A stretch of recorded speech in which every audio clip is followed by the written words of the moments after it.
Okay, അപ്പോൾ നമുക്ക് നമ്മുടെ ഇന്നത്തെ ഇൻട്രൊഡക്ഷൻ ക്ലാസ് ആരംഭിക്കാം. ഓക്കെ, ഇതിൽ ഇപ്പം ഞാൻ ടുഡേയ്സ് പേർപ്പസ് എന്ന് പറഞ്ഞിട്ട് കുറച്ച് കാര്യങ്ങൾ എഴുതി വെച്ചിട്ടുണ്ട്. Get to know one another, understand the course structure, set intentions and goals, establish learning expectations. അപ്പോൾ നമ്മളിന്ന് വെറുതെ ഒരു കോഴ്സ് പഠിച്ചു തുടങ്ങുകയല്ല ചെയ്യുന്നത്. കുട്ടികളെ വേറെ ഒരു കണ്ണാടിയിലൂടെ അല്ലെങ്കിൽ വേറെ ഒരു കാഴ്ചപ്പാടിലൂടെ നോക്കിക്കാണുവാനായി പഠിക്കാൻ വേണ്ടി പോവുകയാണ് യഥാർത്ഥത്തിൽ ലേണിംഗ് ഡിസബിലിറ്റി എന്നുള്ളത് കൊണ്ട് ഉദ്ദേശിക്കുന്നത് അതാണ്. ഇപ്പോൾ പലപ്പോഴും നമ്മുടെ വിദ്യാഭ്യാസ രീതി എന്ന് പറഞ്ഞാൽ ഒരു ഫിക്സ്ഡ് സൈസായിട്ടുള്ള ഒരു സംഭവം പോലെയാണ്. ഫിക്സ്ഡ് സൈസ്, ട്രഡീഷണൽ സ്റ്റൈൽ എന്നൊക്കെ നമ്മൾ വേറെ ഒരു ഭാഷയിലൊക്കെ പറയാം. അതായത് ഒരു ചെരുപ്പിൻ്റെ ഉദാഹരണം എടുത്ത് പറയുകയാണെന്നുണ്ടെങ്കിൽ പെട്ടെന്ന് മനസ്സിലാകും. ചെരുപ്പ് എല്ലാവർക്കും പാകമായി കൊള്ളണമെന്നില്ല, അല്ലേ? പലർക്കും പലതരത്തിലുള്ള ചെരുപ്പാണ്. ഇനി പാകമായ ഒരു ചെരുപ്പിൻ്റെ കാര്യം തന്നെ എടുത്തു നോക്കൂ. ചിലർക്ക് കംഫർട്ടബിൾ ആയിരിക്കും, ചിലർക്ക് അത്ര കംഫർട്ടബിൾ ആയിരിക്കുകയില്ല. അവരെ സ്കിന്നുമായി ബന്ധപ്പെട്ട് ചിലപ്പോൾ ഇഴകിച്ചേരാത്ത പല റെക്സിൻസുകൾ ഉണ്ടായിരിക്കും. അപ്പോൾ ചിലർക്ക് ഹിച്ചിങ് അനുഭവപ്പെടും. ചിലർക്ക് സൈസെല്ലാം കറക്റ്റാണെങ്കിൽ പോലും അത് അത്രമേൽ സുഖകരമായിരിക്കുകയില്ല. ഇങ്ങനെ വ്യത്യസ്തങ്ങളായിട്ടുള്ള രീതിയിൽ പഠനവുമായി ബന്ധപ്പെട്ട് നമ്മൾ കാര്യങ്ങൾ മനസ്സിലാക്കുമ്പോഴും ഇതേ രീതിയിൽ തന്നെയാണ് കാര്യങ്ങൾ പോകുന്നത്. കുട്ടി പഠിക്കുന്നുണ്ട്, മനസ്സിലാക്കുന്നത് വ്യത്യസ്തമായ രീതിയിലാണ്. മനസ്സിലായില്ല? ഇപ്പം നമ്മൾ പെയിൻ ആൻഡ് പാലിയേറ്റീവ് എന്ന് ആദ്യം പറഞ്ഞിരുന്നു. ഇപ്പം നമ്മൾ പാലിയേറ്റീവ് മാത്രമേ പറയുന്നുള്ളൂ, പെയിന് പറയുന്നില്ല. അതേപോലെ തന്നെ അവർ മെൻ്റലി ഡിസേബിൾഡ് എന്നൊക്കെ സാധാരണ പറയാറുണ്ട്. അപ്പോൾ അവർ വ്യത്യസ്തമായ കഴിവുകളുള്ളവരാണ് എന്നുള്ളിടത്താണ് ഇപ്പോൾ നമ്മൾ വിശദീകരിക്കുന്നത്. അപ്പോൾ നമുക്ക് ജസ്റ്റ് ഒരു ചെറിയ കഥ പറഞ്ഞാൽ നമുക്ക് കാര്യങ്ങൾ പെട്ടെന്ന് മനസ്സിലാവും. എത്ര വലുതായാലും നമുക്ക് കഥ കേൾക്കാൻ ഭയങ്കര ഇഷ്ടമാണ്. ആൽബർട്ട് ഐൻസ്റ്റീൻ്റെ കഥയാണ്. നമ്മൾ കുറേയൊക്കെ പ്രാവശ്യം കേട്ടിട്ടുള്ളതാണ്, അല്ലേ? വീട്ടിൽ നിന്ന് അമ്മയ്ക്ക് ലെറ്റർ കൊടുത്തയക്കുകയാണ് ടീച്ചർ. എന്താണ് ലെറ്ററിൽ എഴുതിയിരിക്കുന്നത്? കുട്ടി വളരെ പൊട്ടനാണ്, ബുദ്ധിയില്ലാത്ത കുട്ടിയാണ്, ഞങ്ങൾക്ക് ഈ സ്കൂളിൽ ഈ കുട്ടീനെ പഠിപ്പിക്കാൻ വേണ്ടി കഴിയില്ല. അങ്ങനെ ലെറ്റർ എഴുതി കവറിലിട്ട് ഒട്ടിച്ച് കൊടുത്തയച്ചു. അമ്മൻ്റെ അടുത്ത് കുട്ടി ചോദിക്കുന്നുണ്ട്, എന്താണ് അമ്മേ ടീച്ചർ ലെറ്ററിൽ എഴുതിയിരിക്കുന്നത്? അപ്പോൾ അമ്മ നിവർത്തിയിട്ട് ഉച്ചത്തിൽ വായിക്കുകയാണ്, നിങ്ങളുടെ കുട്ടി മഹാബുദ്ധിമാനായ ഒരു കുട്ടിയാണ്, ഈ കുട്ടിയെ നിങ്ങൾ വേറെ ഏതെങ്കിലും വലിയ സ്കൂളിൽ ചേർത്ത് പഠിപ്പിക്കണം. ഈ സ്കൂളിലെ ടീച്ചേഴ്സ് ഈ കുട്ടിയെ പഠിപ്പിക്കുന്നതിന് മാത്രം യോഗ്യതയുള്ളവരല്ല. അങ്ങനെ പോകുന്നുണ്ട്. അപ്പോൾ യഥാർത്ഥത്തിൽ കുട്ടിക്ക് എഴുതിയതല്ല വായിച്ചു കൊടുക്കുന്നത്. അത് നമ്മുടെ പഠനത്തിൻ്റെ വേറൊരു ഭാഗമാണ്. ഇതുകൂടി നിങ്ങൾ ഈ കഥയിലെല്ലാം ഉൾച്ചേർന്നിട്ടുണ്ട്. ആ കുട്ടിക്ക് ടീച്ചർ എഴുതി കൊടുത്ത അതേ വാക്കുകളാണ് വായിച്ചു കൊടുക്കുന്നതെങ്കിൽ ആ കുട്ടിയുടെ അവസ്ഥ എന്താകും? ഇവിടെ പല വ്യത്യസ്തങ്ങളായ ചിന്തകൾ നമ്മുടെ അടുത്തേക്ക് വേണം. നമ്പർ 1. നമ്പർ 2, ടീച്ചേഴ്സ് എന്ന് പറയുന്നത് കുട്ടികളിലെ വ്യത്യസ്തമായ കഴിവിനെ കണ്ടെത്തുന്നവരായി മാറണം.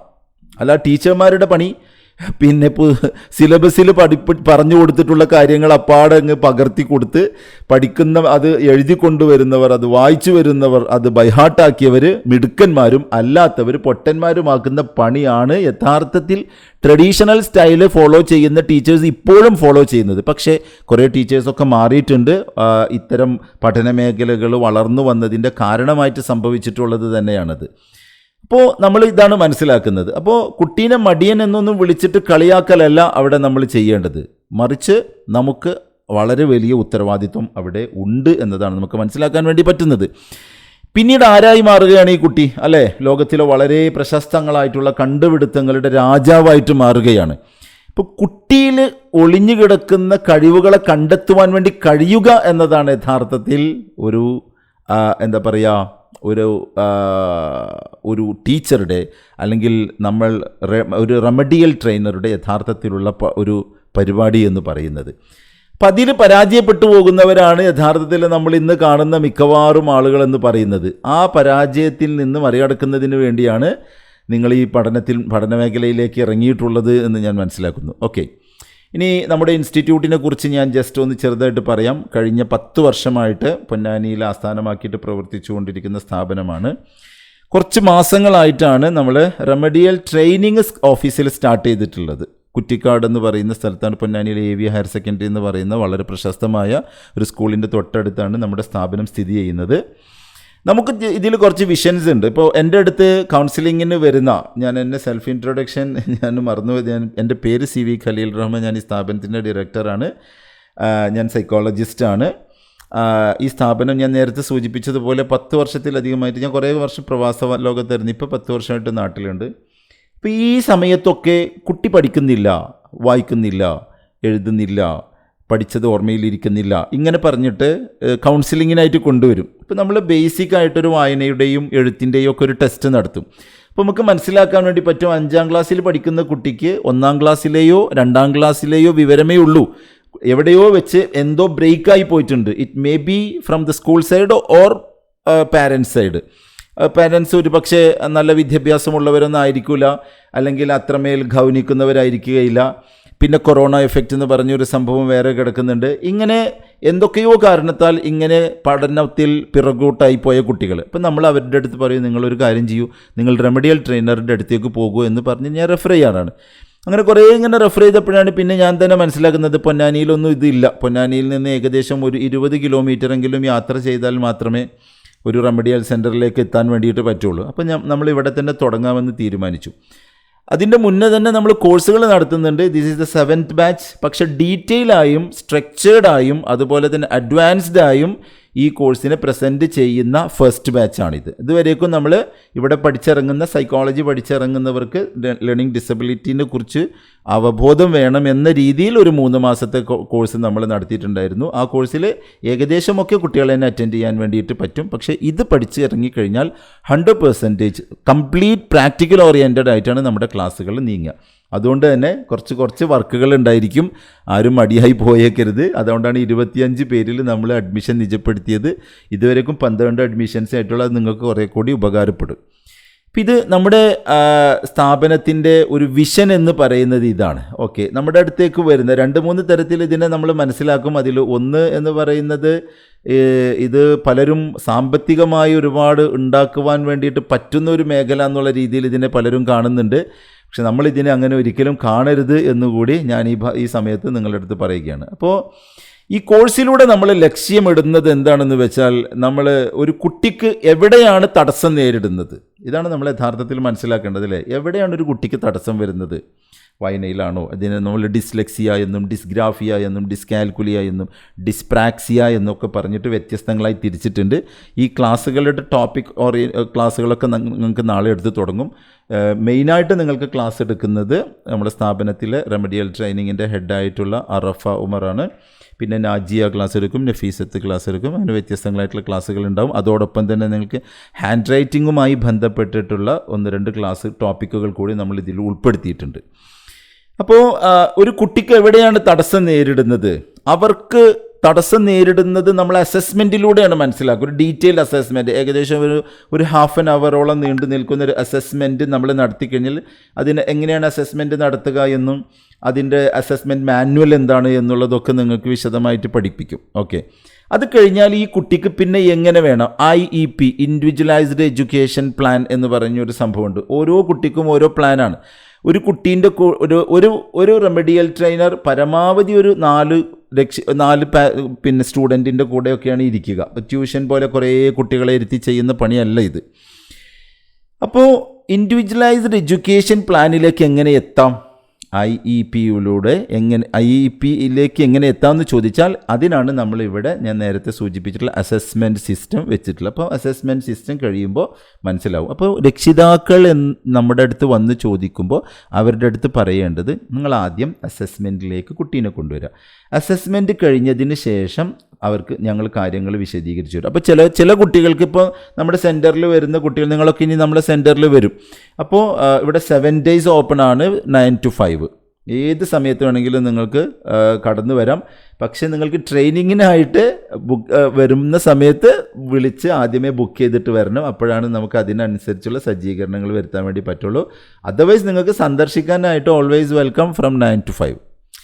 ഓക്കെ, അപ്പോൾ ശാസ്ത്രീയമായ രീതിയിൽ ഇവരെ എങ്ങനെയാണ് പഠനത്തിൽ മുന്നോട്ട് എത്തിക്കുവാൻ വേണ്ടി പറ്റുക? അപ്പോൾ ഇത് യഥാർത്ഥത്തിൽ അക്കാഡമിക് മേഖലയിലെ ഒരു അസുഖം എന്ന് വേണമെങ്കിൽ നമുക്ക് പറയാം. ഇപ്പോൾ ചില രക്ഷിതാക്കൾ നമ്മളെ അടുത്തേക്ക് വിളിക്കും, സർ ഇങ്ങനെ റെമഡിയൽ സെൻറ്റർ അല്ലാതെ എൻ്റെ കുട്ടിക്ക് ഇങ്ങനെ വായന പ്രശ്നമുണ്ട്. അപ്പോൾ നമ്മൾ അവരുടെ അടുത്ത് പറയും, ഓക്കെ നിങ്ങൾ ബുധനാഴ്ച 12 മണിക്ക് വരൂ, അല്ലെങ്കിൽ വ്യാഴാഴ്ച 10 മണിക്ക് വരൂ. ആ സമയത്താണ്. അപ്പോൾ നമ്മളിങ്ങനെ ബുക്കിംഗ് നോക്കിയിട്ട് പറയും, അയ്യോ അന്ന് സ്കൂളുണ്ട്. എന്താ രക്ഷിതാക്കൾ പറയുക, അന്ന് സ്കൂളുണ്ട്.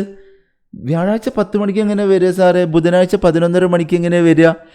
അപ്പോൾ നമ്മൾ അവരുടെ അടുത്ത് തിരിച്ചു ചോദിക്കും, നിങ്ങളൊരു ഹോസ്പിറ്റലിലേക്ക് നിങ്ങളെ കുട്ടീനെ കാണിക്കാനായിട്ട് വിളിക്കുകയാണ്. നിങ്ങളെ കുട്ടിക്ക് എന്തോ ഒരു അസുഖം വന്നു, വയറുവേദനയോ പല്ലുവേദനയോ വന്നു. അപ്പോൾ ഹോസ്പിറ്റലിലേക്ക് വിളിക്കുമ്പോൾ ഹോസ്പിറ്റലിൽ നിന്ന് റിസപ്ഷൻ എന്ന് പറയുന്നു, എന്താ പറയുന്നത്, ഇതേപോലെ ബുധനാഴ്ച 11:30 മണിക്ക് വരൂ. അപ്പോൾ നിങ്ങൾ എന്താ ഹോസ്പിറ്റലിൽ എന്താ പറയുക? ഇങ്ങനെ തന്നെ ഈ വേർഡ് തന്നെ നിങ്ങൾ ഉപയോഗിക്കണം. ഹോസ്പിറ്റലുകാരുടെ അടുത്ത് എന്താ പറയുക? അയ്യോ എൻ്റെ കുട്ടിക്ക് സ്കൂളുണ്ടെന്ന് പറയുമോ? ഇല്ല, ഒരിക്കലും ഇല്ല. അത് നമ്മൾ എവിടെ വേണമെങ്കിലും പോകും അല്ലേ. ഇനിയിപ്പോൾ നിങ്ങൾ ഇവിടെ നിന്ന് ഒരു 100 കിലോമീറ്റർ ദൂരമുള്ള ഒരു ഹോസ്പിറ്റലിലേക്കാണ് നിങ്ങളെ കുട്ടീനെ കൊണ്ടുപോകേണ്ടതെന്ന് പറഞ്ഞാൽ അവിടെ ഒരു സ്കൂൾ തടസ്സമല്ല, സമ്പത്ത് തടസ്സമല്ല, യാത്ര തടസ്സമല്ല, ഒന്നും തടസ്സമല്ല, നമ്മൾ പോകും. അപ്പം ഇത് അക്കാഡമിക് രംഗത്തെ ഒരു അസുഖമാണ്.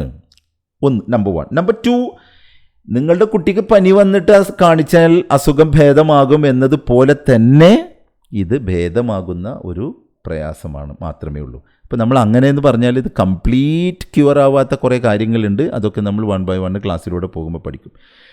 അപ്പോൾ എന്തുകൊണ്ടാണ് ഇവിടെ നമ്മൾ കമ്പാഷൻ, നിങ്ങൾ അവിടെ കോർ വാല്യൂസ് എന്താകണമെന്ന് ഞാനിവിടെ സൂചിപ്പിച്ചിട്ടുണ്ട്. എല്ലാം ഞാനിങ്ങനെ വിശദീകരിക്കുന്നില്ല, നിങ്ങൾക്ക് വായിക്കുമ്പോൾ മനസ്സിലാകുന്ന കമ്പാഷൻ. നിങ്ങളുടെ ഈ ജേണിയിൽ നിങ്ങൾക്ക് വേണ്ടതായിട്ടുള്ള കുറേ കാര്യങ്ങൾ, അതിലൊന്ന് പേഷ്യൻസ് ആണ്, സിമ്പതി ഇപ്പോൾ ആർക്കും വേണ്ട, എംപത്തറ്റിക്കൽ റെസ്പോൺസാണ് ഉണ്ടാകേണ്ടത്. പിന്നെ അതേപോലെ തന്നെ നമ്മെ വെയിറ്റ് ചെയ്തിരിക്കുന്ന ഒരു വലിയ സമൂഹം പുറത്ത് നിൽക്കുന്നുണ്ട്. അത് മനസ്സിലാക്കിക്കൊണ്ട് വേണം നമ്മൾ മുന്നോട്ട് പോകാനായിട്ട്. അപ്പോൾ നോക്കൂ, excellence, maintaining the highest standard of teaching, research and practical application of learning disability interventions. അപ്പോൾ ഇതിൽ കുറേ എത്തിക്സുകളുണ്ട്, ഇതിൽ കുറേ പ്രാക്ടിക്കാലിറ്റികളുണ്ട്. ഈ സംഭവങ്ങളൊക്കെ നമ്മൾ വരുന്ന ഓരോ സമയങ്ങളിലും സന്ദർഭങ്ങളിലുമായിട്ട് പഠിച്ച് മുന്നോട്ട് പോകും. ഓക്കെ, ഇപ്പം ഇതോടൊപ്പം തന്നെ നിങ്ങൾ മനസ്സിലാക്കേണ്ട മറ്റൊരു പ്രധാനപ്പെട്ട കാര്യമാണ് എന്തുകൊണ്ടാണ് ഈ എന്താ പറയുക ലേണിംഗ് ഡിസബിലിറ്റി എന്ന് പറയുന്ന ഈ മേഖല ഇത്രമേൽ പ്രസക്തമാകുന്നത് എന്ന് കൂടി നമ്മളിതിൽ മനസ്സിലാക്കി വെക്കേണ്ടതുണ്ട്. എന്താണ് നിങ്ങൾ ഇതിനെക്കുറിച്ച് മനസ്സിലാക്കിയിട്ടുള്ള എന്തെങ്കിലും തരത്തിലുള്ള 1-2 പോയിന്റുകളൊന്ന് ഷെയർ ചെയ്യാവോ? നിങ്ങൾ ലേണിംഗ് ഡിസബിലിറ്റീന് ടീച്ചേഴ്സൊക്കെ ഇതിലുണ്ട്, ഞാൻ പരിചയപ്പെട്ടിട്ടുണ്ട് കുറച്ച് പേരൊക്കെ. എന്താണ് ലേണിംഗ് ഡിസബിലിറ്റി നിങ്ങൾ മനസ്സിലാക്കിയിട്ടുള്ളത്? യെസ്,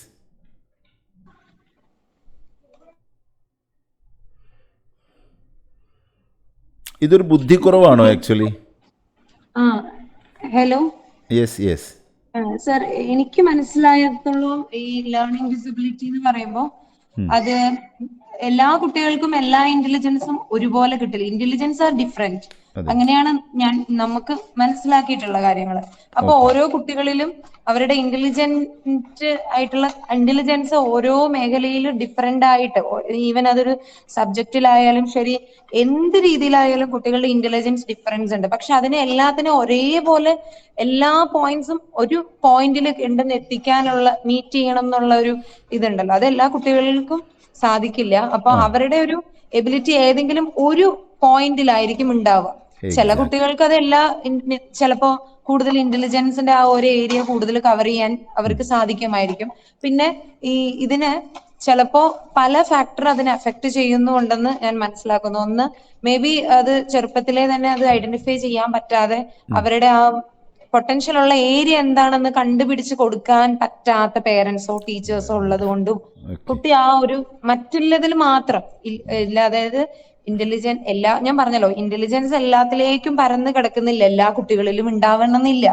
അപ്പൊ ആ കുട്ടിയിലുള്ള ആ ഒരു ഏരിയ ഏതാണെന്ന് മനസ്സിലാക്കാൻ പറ്റായിക, അത് മറ്റുള്ളവരിൽ പെടുന്നു. 2, ഇത് വരാനുള്ള കാരണങ്ങൾ പലതും ആകാം. മേ ബി പല കാര്യങ്ങൾ കൊണ്ട് ചിലപ്പോ അവരെ ട്രീറ്റ് ചെയ്യുന്ന എന്തെങ്കിലും ചൈൽഡിലെ ഉള്ള ട്രോമാസ് വരെ ചിലപ്പോ പഠിത്തത്തിനെ ഒക്കെ ബാധിക്കാമെന്ന് ഞാൻ മനസ്സിലാക്കുന്നു കേട്ടോ. Very good. പിന്നെ പല ഫാക്ടേഴ്സ് ആകാം കേട്ടോ.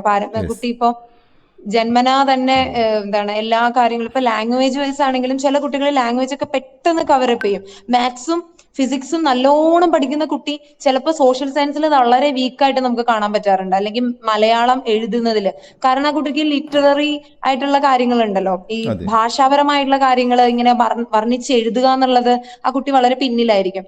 അതുകൊണ്ട് തന്നെ ഈ ഇന്റലിജൻസ് പല കുട്ടികൾക്കും കേറിയും ഇറങ്ങിയും ഇരിക്കും, എല്ലാം ഒരേപോലെ കിട്ടണം എന്നുള്ളത് അത്ര ഇതല്ല, കോമൺ അല്ല കുട്ടികളിൽ. പക്ഷെ നമ്മൾ പേരൻസും ടീച്ചേഴ്സും എല്ലാത്തിനും അവരെ ഒരുമിച്ച് എല്ലാത്തിനും ഒന്നാകണം, ഫസ്റ്റ് ആകണം എന്നുള്ള രീതിയിൽ അവരെ പ്രഷർ ചെയ്യുന്നത് ആണ് ഏറ്റവും വലിയ കുഴപ്പം എന്ന് എനിക്ക് തോന്നാറുണ്ട്. ശരിയാണ്, വളരെ ശരിയാണ്. അതെ, വളരെ കറക്റ്റാണ്. അതായത് ഒരു സിമ്പിൾ കഥ പറയുകയാണെങ്കിൽ, ഒരു കാട്ടിൽ പിന്നെ ഒരു സ്കൂള് തുടങ്ങുകയാണ്. ഓക്കെ, ഒരു കാട്ടിൽ സ്കൂള് തുടങ്ങുകയാണ്. അപ്പോൾ സ്കൂള് തുടങ്ങുമ്പോൾ സ്റ്റുഡൻസ് ആരാന്ന് വെച്ചാൽ മുയലുണ്ട്, കുരങ്ങുണ്ട്, മീനുണ്ട്, ഓക്കെ, അങ്ങനെ കുറേ ആളുകളൊക്കെ ഉണ്ട്. അപ്പോൾ ആദ്യം ചെയ്യാൻ വേണ്ടി പോകുന്നത് പിന്നെ എന്താ പറയുക, തെങ്ങിൻ്റെ മേലെ കയറലാണ്. അപ്പോൾ കുരങ്ങ് വളരെ സിമ്പിളായിട്ട് ചാടി പിടിച്ചങ്ങ് കയറി. മുയലും മീനും എന്തായി, താഴെ അവിടെ തന്നെ ഇങ്ങനെ നിന്നു. മുയലിനും മീനിനും കഴിവില്ലാത്തത് കൊണ്ടാണോ? അല്ല, അവരുടെ കഴിവ് വേറെ ഒരു രീതിയിലാണ്. അപ്പോൾ നമ്മളൊന്ന് ഇങ്ങനെ നോക്കിയാൽ മതി.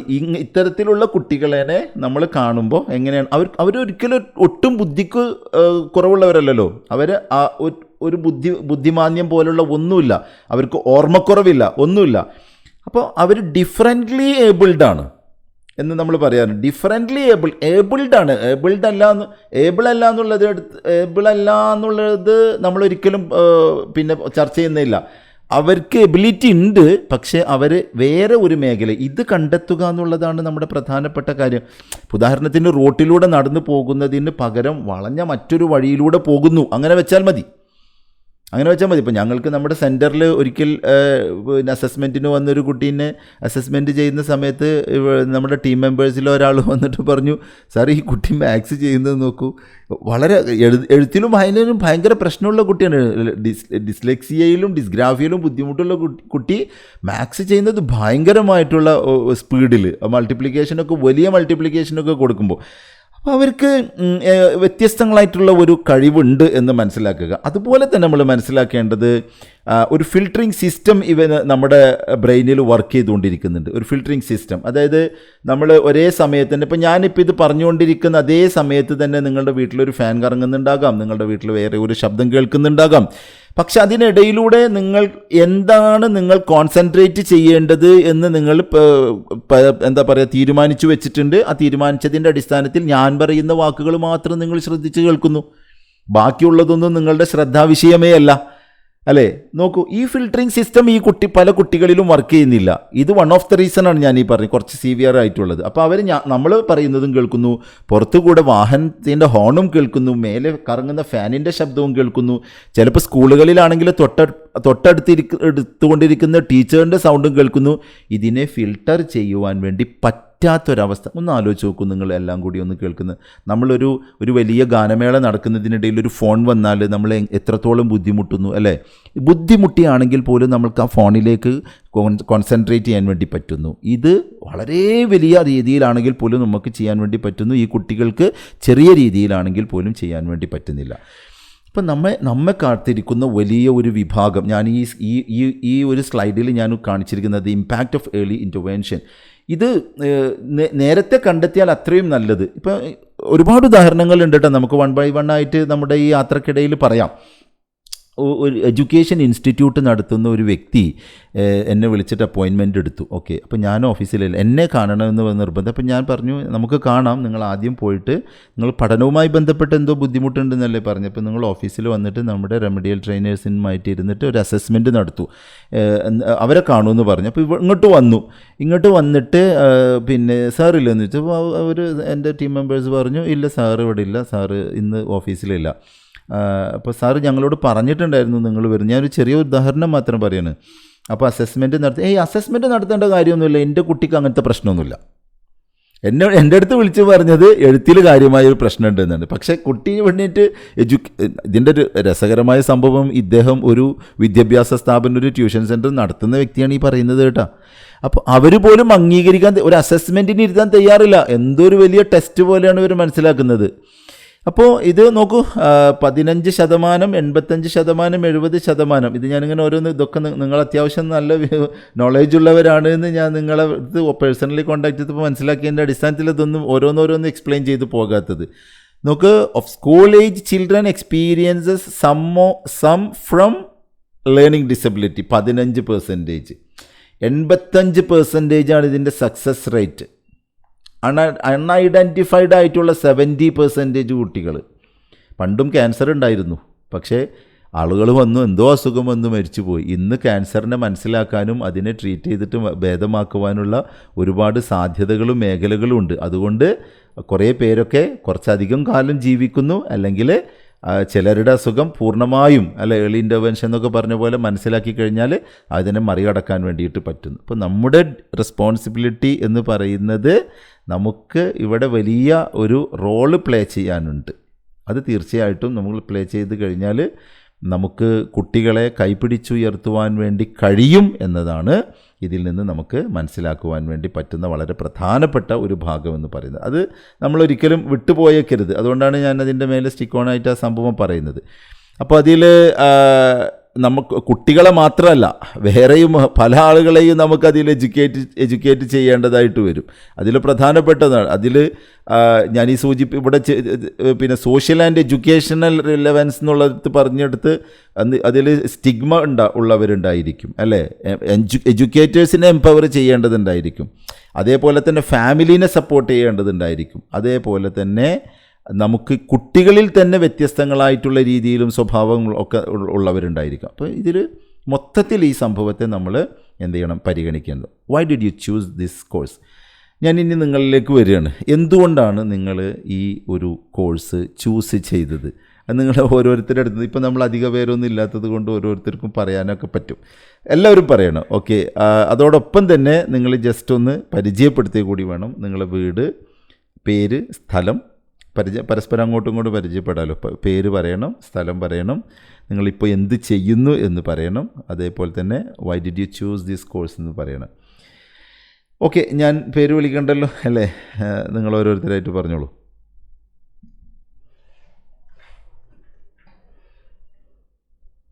യെസ്, അപ്പോൾ ഞാൻ നല്ല ജസ്റ്റ് ഒന്ന് പേര് വിളിക്കാം. ഇപ്പോൾ എന്തെങ്കിലും ഇത് നേരത്തെ സംസാരിച്ചത് ആരായിരുന്നു? ടീച്ചറാ തോന്നുന്നുണ്ട് അല്ലേ? Shapes of art.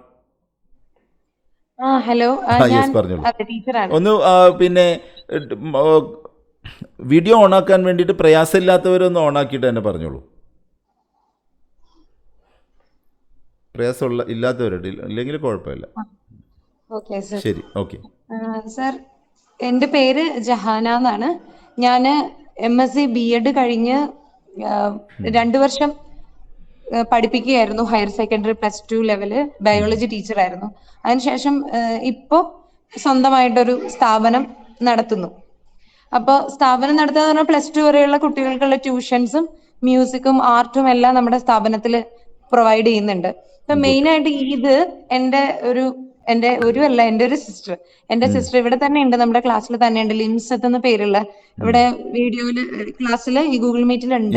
ലിംസത്ത് ആണ് എന്നെ ഇൻട്രൊഡ്യൂസ് ചെയ്യുന്നത് ഈ ഒരു കോഴ്സ് എടുക്കാനുള്ള മെയിൻ കാരണം, നമ്മളെല്ലാം ടീച്ചേഴ്സ്മാർക്ക് ഫേസ് ചെയ്യുന്ന ഒരു കാര്യമാണ്. നമ്മുടെ മുമ്പിലിരിക്കുന്ന 50 കുട്ടികൾ ഉണ്ടെങ്കിൽ അതിനകത്ത് എല്ലാവരെയും ഒരേപോലെ മാർക്ക്, ഇപ്പം ഞാനിപ്പോ പഠിപ്പിച്ചു വിടുന്ന കുട്ടികളുടെ പേരൻസ് വരുമ്പോ ടീച്ചറെ അതിന് മാർക്ക്, ഇപ്പം നമ്മളിപ്പോ കഷ്ടപ്പെട്ട് നല്ല മാർക്ക്, ഇപ്പൊ മാത്സിനോ ഫിസിക്സിനോ നല്ലൊരു മാർക്ക് ആ കുട്ടി കയറി വന്നിട്ടുണ്ടാവും. പക്ഷെ സോഷ്യൽ സയൻസ് ചിലപ്പോൾ കുറവായിരിക്കും. അപ്പൊ അവര് മാത്സിന്റെയും ഫിസിക്സിന്റെയും കൂടിയ മാർക്കിനെ അപ്രീഷിയേറ്റ് ചെയ്യുന്നതിന് പകരം അവര് നമ്മളോട് പറയാ, ടീച്ചറെ സോഷ്യലിന് കുറവാണല്ലോ. അതാണ് അവര് പോയിന്റ് ഔട്ട് ചെയ്യുക ഫസ്റ്റ്. അപ്പൊ അവര് കാണുന്നത് എന്താണെന്ന് വെച്ചാൽ കുട്ടിയുടെ കഴിവ് എല്ലാത്തിലും ഒരുമിച്ച് കയറി വരിക എന്നുള്ളതിലായിരിക്കില്ല കിടക്കുന്നത്. അപ്പൊ പേരന്റിങ് സത്യം പറഞ്ഞാൽ എങ്ങനെ വേണം എന്നുള്ളത് അറിയാത്തവരാണ് ഇന്നത്തെ കൂടുതൽ പേരൻസും. തന്റെ കുട്ടിയുടെ കഴിവ് എന്താണെന്ന് കൃത്യമായിട്ട് മനസ്സിലാക്കാൻ അല്ലെങ്കിൽ ഏതെങ്കിലും ഒരെണ്ണത്തിന് പോയി അതിലാണ് അവർ ഫോക്കസ് ചെയ്ത് പറഞ്ഞുകൊണ്ടിരിക്കുക. എന്റെ സ്ഥാപനത്തില് നല്ല മാർക്ക് മേടിക്കുന്ന കുട്ടി ഉണ്ടാവും, പക്ഷെ പേരന്റ് ആ കുട്ടി ഹാപ്പി അല്ല. എൻ്റെ അടുത്ത് മാർക്ക് പറയാൻ ഹാപ്പിയാണ്, അത് 9ൽ പഠിക്കുന്ന ഒരു കുട്ടിയാണ്. അപ്പൊ അവൻ എന്റെ അടുത്ത് പറയുമ്പോൾ നല്ല ഹാപ്പി ആയിട്ട് പറയും. വീട്ടിലെ അവസ്ഥ എന്താന്ന് ചോദിക്കുമ്പോ അമ്മ ആദ്യം ചോദിച്ചത് ക്ലാസ്സിലെ ടോപ്പ് ഒരു കുട്ടിയുണ്ട്, അവൻ എത്ര ഉണ്ടായിരുന്നു, അവന്റെ എത്ര നിനക്കില്ലല്ലോ. അവിടെ കമ്പാരിസൺ വരികയാണ്. അപ്പൊ പേരൻസിന് നല്ല രീതിയിൽ നന്നായിട്ട് നല്ല രീതിയിൽ കുറെ കാര്യങ്ങൾ മനസ്സിലാക്കിക്കേണ്ടത് കൂടി ടീച്ചേഴ്സ് ആണെന്ന് ഞാൻ കരുതാം. നമ്മുടെ മുമ്പിലിരിക്കുന്ന കുട്ടികളെ മാത്രമല്ല നമ്മൾ മനസ്സിലാക്കി ഓരോ കാര്യങ്ങൾ പഠിപ്പിക്കേണ്ടത്, നമ്മുടെ മുമ്പിലുള്ള കുട്ടികളുടെ പേരൻസിനെയും കൂടി നമുക്ക് പല കാര്യങ്ങളും പറഞ്ഞ് പഠിപ്പിക്കേണ്ടതുണ്ടെന്ന് എനിക്ക് തോന്നിയിട്ടുണ്ട്. അത് ഒന്നാമത്തെ കാര്യം. രണ്ട്, നമ്മുടെ മുമ്പിലുള്ള കുട്ടികളുടെ ഈ എനിക്ക് ഇപ്പൊ 10ൽ എൻ്റെ ഒരു 4 സ്റ്റുഡൻസ് ഉണ്ട്. ആ 4 സ്റ്റുഡൻസും ഞാൻ നല്ല രീതിയിൽ കഷ്ടപ്പെടുന്നുണ്ട്. ആ കുട്ടികൾക്ക് എന്നെ ഇഷ്ടമാണ്. അവർ 2 ബസ് കയറി എൻ്റെ അടുത്ത് വന്ന് പഠിക്കുന്നവരാണ്. പക്ഷെ ആ കുട്ടികൾക്ക് ഒരാൾ എങ്ങനെയാന്ന് വെച്ചാൽ ഇങ്ങനെ പഠിപ്പിച്ചുകൊണ്ടിരിക്കുമ്പം സാർ നേരത്തെ പറഞ്ഞല്ലോ, വേറെ എന്തോ ഒരു ലോകത്തേക്ക് അറിയാതെ പോവാണ്. അവന് നല്ല ആഗ്രഹമുണ്ട്, 10ലാണ്, ടഫാണ്, ഇപ്പൊ ക്വസ്റ്റ്യൻ പേപ്പർ പാറ്റേൺ മാറിയിരിക്കുന്നു, എല്ലാം അവനുണ്ട്, നല്ല പ്രഷറുണ്ട്. പക്ഷെ ആ കുട്ടിക്ക് അറ്റൻഷൻ കൊടുക്കാൻ പറ്റുന്നില്ല. അപ്പൊ ഞാൻ ഓർക്കും ഇത് എന്തുകൊണ്ടായിരിക്കും. കുട്ടി ആഗ്രഹിക്കുന്നുണ്ട്, ടീച്ചറായ ഞാനും ആഗ്രഹിക്കുന്നുണ്ട്, പക്ഷെ സാധിക്കുന്നില്ല ഓർമ്മ വെക്കാം. അപ്പൊ ഞാൻ ഓർത്തു, ഇപ്പൊ മജോറിറ്റി ഓഫ് ദ കുട്ടികളും ഇങ്ങനെയാണല്ലോ. അപ്പൊ ഈ ഒരു മേഖലയിൽ കുറച്ച് കാര്യങ്ങളും കൂടി നമുക്ക് അറിയാമെങ്കിൽ ഇതും കൂടി അവർക്ക് സപ്പോർട്ടീവ് ആയിട്ട് എനിക്ക് നാളെ പറഞ്ഞു കൊടുക്കാൻ പറ്റും. എന്റെ ഫീൽഡിന് ഏറ്റവും ബെസ്റ്റ് ആണ് ഈ കാര്യം. കാരണം എന്റെ മുമ്പിൽ വരുന്ന 50 കുട്ടികളിൽ 10, 12, 15 പേരും ഇങ്ങനെയുള്ളവരാണ്, ലേണിംഗ് ഡിസബിലിറ്റി. പക്ഷെ അവരെങ്ങനെ കൈകാര്യം ചെയ്യണം എന്നുള്ളത് പേരൻസിനും അറിയില്ല. നമ്മൾക്ക് ടീച്ചേഴ്സ് നമ്മൾ അതങ്ങനെ അങ്ങ് പഠിച്ചിട്ടില്ല. ഇപ്പൊ BEd കഴിഞ്ഞെങ്കിലും BEdൽ ഇത്രയും ഡീറ്റെയിൽ ആയിട്ടൊന്നും നമുക്ക് പഠിക്കാനില്ല. അവരെങ്ങനെ കൗൺസിൽ ചെയ്യണമെന്ന് പഠിക്കുന്നില്ല, അതിന്റെ അസസ്മെന്റ് നമ്മൾ പഠിക്കുന്നില്ല, അല്ലെ? അതിന്റെ സിലബസ് വേറെയാണല്ലോ. സോ ഞാൻ ഡിസൈഡ് ചെയ്തത് ഒരു നല്ലൊരു ഓപ്ഷൻ ആണ്, ഇനി പോകുമ്പോ ഓക്കെ, നല്ലതായിരിക്കും. അങ്ങനെയാണ് ഞാനിത്. തീർച്ചയായിട്ടും. പിന്നെ എന്റെ ഓക്കെ. സ്ഥലം അത് പറയാൻ വിട്ടുപോയിട്ടോ. ആ ഹാ. സ്ഥലം ഇവിടെ വളാഞ്ചേരിയാണ്. ഓക്കെ. സ്ഥാപനം ഇവിടെ തന്നെയാണ്, വളാഞ്ചേരി തൊട്ടടുത്ത് തന്നെ ആണ് ഞങ്ങൾ ഓക്കെ. സെറ്റിൽ ചെയ്തിരിക്കുന്നത്. അവിടെ ഓക്കെ, തന്നെയാണ് ഞങ്ങളുടെ സന്തോഷം. സെന്റർ. ഓക്കെ, ഞാൻ ഓക്കെ. കുറച്ച് കൂടുതൽ സമയം എടുത്തു പോയിട്ടോ, സോറി. ഓക്കെ, ഓക്കെ, കുഴപ്പമില്ല. ഓക്കെ ജാന, ശരി. സന്തോഷം. Okay, okay. Okay. Then again next Hasna. Hi, കേൾക്കുന്നുണ്ടാ? കേൾക്കാം. എന്റെ വീട് എടപ്പാളാണ്. എന്നെ കല്യാണം കഴിച്ചതാണ് തിരൂര്. ഓക്കെ. ഞാൻ ടീച്ചറും അങ്ങനെ ഒന്നല്ല. പിന്നെ ഡിഗ്രിക്ക് സൈക്കോളജി എടുക്കണം, അതിനോട് കുറച്ച് ഇൻട്രസ്റ്റ് ഉണ്ടായിരുന്നു. അപ്പൊ ഡിഗ്രി അത് ചെയ്യാൻ പറ്റിയില്ല. അപ്പൊ അതുമായി റിലേറ്റ് ചെയ്ത് എന്തെങ്കിലുമൊക്കെ കോഴ്സ് വരുമ്പോ ഞാൻ നോക്കാറുണ്ട്. അപ്പൊ ഇപ്പോഴാ തോന്നണ അതിന്റെ റൈറ്റ് ടൈം ആയത്. അപ്പൊ ഇപ്പൊ ഓക്കെ, ഗുഡ്. പറഞ്ഞു, ഞാൻ ജോയിൻ ചെയ്തു. Very good. ഓക്കെ, ഓക്കെ, തീർച്ചയായിട്ടും. Safeera. Good evening sir. Okay, good evening. So എൻ്റെ സ്വന്തം വീട് തിരൂരാണ്. എൻ്റെ ഹസ്ബൻഡിൻ്റെ വീട്ടിലാണ്, ആലിങ്ങൽ എന്ന് പറഞ്ഞ സ്ഥലത്താണ്, ആലത്തിയൂര്. അപ്പം ഞാൻ ടീച്ചറായി വർക്ക് ചെയ്യുന്നു, മോണ്ടിസോറി ടീച്ചറായിട്ട് ഒരു 3.5 ഇയേഴ്സോളം വർക്ക് ചെയ്തിട്ടുണ്ടായിരുന്നു. പിന്നെ പ്രഗ്നൻസി ആയിട്ട് ഇപ്പോൾ ബ്രേക്ക് എടുത്തേക്കാണ്. ഓക്കെ. അപ്പം ഇനി തിരിച്ച് ജോയിൻ ചെയ്യണമെന്ന് വിചാരിക്കുന്നുണ്ട്. അങ്ങനെ ഒരു പ്ലാനിങ്ങിലാണ് ഉള്ളത്. അപ്പം ഈ ഒരു കോഴ്സിനെ പറ്റിയിട്ട് കുറെ മുന്നേ ചിന്തിച്ചിട്ടുണ്ടായിരുന്നു, ഇതിനെ കുറിച്ച് അറിയണം. കാരണം നമ്മൾ സ്കൂളിൽ വർക്ക് ചെയ്യുന്ന സമയത്താണെങ്കിലും ഈ ചെറിയ കുട്ടികളിലാണ് നമ്മൾ പെട്ടെന്ന് ഇത് കൂടുതലായിട്ട് കാണുന്നത്. നമുക്ക് മനസ്സിലാക്കാനും വേർതിരിച്ച് മനസ്സിലാക്കാൻ പറ്റുന്നതും ചെറിയ കുട്ടികളിലാണല്ലോ. പിന്നെ നമ്മൾ അവരായിട്ട് ഇൻഡിവിജ്വൽ മോണ്ടിസോറിയിലാകുമ്പോൾ നമ്മൾ ഇൻഡിവിജ്വൽ ലേണിങ്ങിനാണ് കൂടുതൽ ഫോക്കസ് ചെയ്യുന്നത്. നമ്മൾ ഓരോ കുട്ടീൻ്റെ കാപ്പബിലിറ്റി അനുസരിച്ചിട്ടാണ് ഓരോ പോർഷൻസ് കൊടുക്കുന്നതും ചെയ്യുന്നതും ഒക്കെ.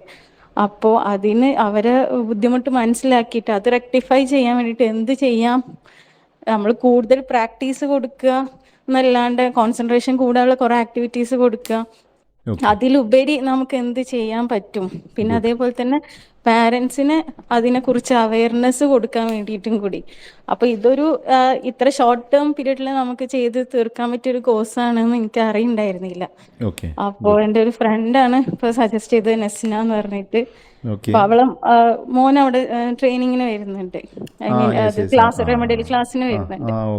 അപ്പോൾ നല്ല ഇമ്പ്രൂവ്മെന്റ് ഉണ്ട് എന്ന് പറഞ്ഞിട്ടാണ്. എൻ്റെ വേറെ ഫ്രണ്ടും ഉണ്ട്, ഞങ്ങൾ ഒന്നിച്ച് ഇതിന് ഇത് ചെയ്യാം എന്ന് വിചാരിച്ചത്. Very good. അത് ഞാൻ പറഞ്ഞില്ലേ, അതായത് നമ്മൾ എത്രയോ പരസ്യങ്ങൾ പല എന്താ പറയുക പല കോഴ്സുകളുടേതും കാണുന്നുണ്ട്. അപ്പോൾ ഈ ഒരു കോഴ്സിൽ സ്ട്രൈക്ക് ചെയ്യുന്നതും അന്വേഷിക്കുന്നതും ജോയിൻ ചെയ്യുന്നതൊക്കെ നമ്മളുടെ ഉള്ളിൽ ആ സ്കില്ലുള്ളത് കൊണ്ടാണ്. ആ സ്കില്ല് തീർച്ചയായും നിങ്ങൾ റൈറ്റ് പ്ലേസിലാണുള്ളത് എന്ന് ഇപ്പം ഞാൻ പറയുമ്പോൾ എൻ്റെ സ്ഥാപനത്തിലേക്ക് വരുന്നവരെന്നെ ഞാൻ അങ്ങനെയല്ലേ പറയാൻ തോന്നും. പക്ഷേ നിങ്ങൾ വളരെ റൈറ്റ് പ്ലേസിലാണ് ഉള്ളതെന്ന് തീർച്ചയായിട്ടും നിങ്ങളുടെ ക്ലാസ് നമ്മുടെ ക്ലാസ് ഇങ്ങനെ മുന്നോട്ട് പോകുമ്പോൾ നിങ്ങൾക്ക് ബോധ്യപ്പെടും തീർച്ചയായിട്ടും. ഇവിടെ നമ്മളിപ്പോൾ 7ാമത്തെ ബാച്ചിൻ്റെ PG diploma in counselling psychology എന്ന് പറയുന്ന ഒരു ബാച്ച് ഇതിൻ്റെ പാരലായിട്ട് 7ാമത്തെ ബാച്ച് നടന്നുകൊണ്ടിരിക്കുന്നുണ്ട്. അവരുമായിട്ടൊക്കെ നിങ്ങൾക്ക് മിങ്കിൾ ചെയ്യാനുള്ള ഒരു അവസരമൊക്കെ വരും. അപ്പോൾ നിങ്ങൾക്ക് കൂടുതൽ സ്ഥാപനത്തെക്കുറിച്ചൊക്കെ മനസ്സിലാക്കാൻ വേണ്ടി പറ്റും. നമ്മളൊരു കമ്മ്യൂണിറ്റി ആക്കി ഉണ്ട് നമുക്ക്. അതിലൊക്കെ നിങ്ങൾക്ക് ഇതുമായി ബന്ധപ്പെട്ട കാര്യങ്ങൾ ഷെയർ ചെയ്യാൻ വേണ്ടി പറ്റും. മാത്രമല്ല നിങ്ങൾക്ക് കോഴ്സിന് ശേഷം നിങ്ങളുടെ കരിയർ എങ്ങനെ ഡെവലപ്പ് ചെയ്യണം എന്നുള്ളതുമായി ബന്ധപ്പെട്ട് കൂടി നമ്മൾക്ക് നിങ്ങളുടെ പിറകെ തന്നെ നമ്മളുണ്ടാവും. Okay Adila. Thank you. Okay welcome. Okay Adila. Good evening sir. Good evening. പേര് പറഞ്ഞല്ലോ, അതില. അതിലാണല്ലേ? അല്ല, അതില എന്നാണ് ഐ വന്നു പോയതാണ്. ഓക്കെ, ഞാൻ MLIC ആണ് ചെയ്തത്, ലൈബ്രറി സയൻസിൽ മാസ്റ്റർ ആയിട്ട്. ഞാൻ ലൈബ്രറിനായിട്ട് വർക്ക് ചെയ്തിരുന്നു, ഇപ്പൊ ചെയ്യുന്നില്ല. അപ്പൊ അവിടുത്തെ കുട്ടികളെ കണ്ടപ്പോ റിലേറ്റഡ് തന്നെ എന്താ പറയാ, കൗൺസിലിംഗ് സൈക്കോളജി ഞാൻ ചെയ്തിരുന്നു ഡിപ്ലോമ. അപ്പൊ അത് റിലേറ്റഡ് ആയിട്ടുള്ള കോഴ്സ് തന്നെ കണ്ടപ്പോ അങ്ങനെ സെലക്ട് ചെയ്തതാണ്. ഓക്കെ അതിൽ. Okay good. Okay Mufliya. Good evening sir. Good evening. എൻ്റെ പേര് മുഫ്ലിയ. ഞാൻ തിരൂരാണ്, എൻ്റെ സ്ഥലം തിരൂരാണ്.